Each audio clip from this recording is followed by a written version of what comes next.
तुम्हारे ब्रेन का हम टेस्ट करते हैं, और अगर हम तरीका बताएं और तुमको पसंद आया तो ये 4500 के पार लाइक जाना चाहिए, बस हम तुमसे इतना यहाँ पर कह रहे हैं। अब यहाँ पर क्वेश्चन में क्या कहा गया देखो, find the smallest number by which 2527, ये 2527 को मेरे भाई यहाँ पर हम किससे गुना करें, ठीक है, when multiplied will make a perfect number, ठीक है, या परफेक्ट स्क्वायर, इसको हम किससे गुना करें कि एक परफेक्ट स्क्वायर बन जाए। क्या मुझे इससे करना चाहिए, इससे करना चाहिए, इससे करना चाहिए, इससे करना चाहिए।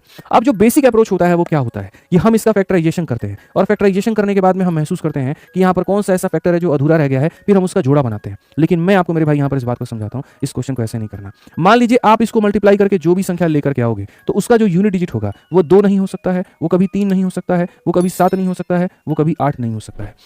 इस बात को आप मानते हैं, ठीक है। तो मान लीजिए यहाँ पर मेरे भाई जो है इसका यूनिट डिजिट मेरे भाई 7 है। अगर ऑप्शन नंबर ए आंसर है तो उसका यूनिट डिजिट 1 होगा। 7 × 1 7 आएगा, और 7 नहीं हो सकता, इसलिए इस ऑप्शन को हम कभी भी नहीं लेंगे। अगर ये परफेक्ट स्क्वायर है तो इसका यूनिट डिजिट कभी भी 7 नहीं हो सकता, इसलिए यहाँ पर ये ऑप्शन आंसर नहीं होगा। आइए चलिए मेरे भाई 19 का हम देखते हैं। मान लीजिए यहाँ पर इस संख्या का यूनिट डिजिट इतना होता, ठीक है, तो 9 को 7 से गुना करने पर मेरे भाई 63 का 3 आता, और कोई भी परफेक्ट स्क्वायर का यूनिट डिजिट 3 नहीं हो सकता, यानी ये भी आंसर नहीं हो सकता है।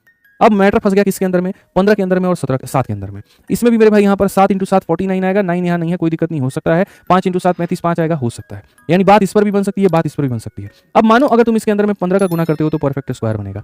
भाई परफेक्ट स्क्वायर का मतलब भी समझते हो कि उसके अंदर में कोई भी संख्या के जोड़ा होना चाहिए कि नहीं होना चाहिए। अब आप बताइए 15 के अंदर में क्या मौजूद है, 5 मौजूद है, ठीक है, और आप कहते हैं कि ये एक परफेक्ट स्क्वायर होगा। परफेक्ट स्क्वायर का मतलब तो 5 2 बार होगा। 5 कितनी बार होगा, 2 बार। 15 के अंदर में 5 है तो इसके अंदर में भी तो 5 होना चाहिए, लेकिन क्या इसके अंदर में 5 मिला है, तो नहीं मिला है। तो नहीं मिला है तो इसको 15 से गुना करने पे तुम परफेक्ट स्क्वायर कैसे बना लोगे। भाई एक 5 यहाँ होता, एक 5 यहाँ होता, तो गुना करने पर 5 का जोड़ा लग जाता। मेरे भाई कहां से जोड़ा लग रहा है तुम्हारा, यानी ये भी आंसर नहीं है। तो नहीं है तो कौन सा ऑप्शन है, सी जो है आंसर है। अब मैंने कहा था कि अगर पसंद आए तो जल्दी से 4500 प्लस लाइक पहुंचा देना, तो पहुंचा दो।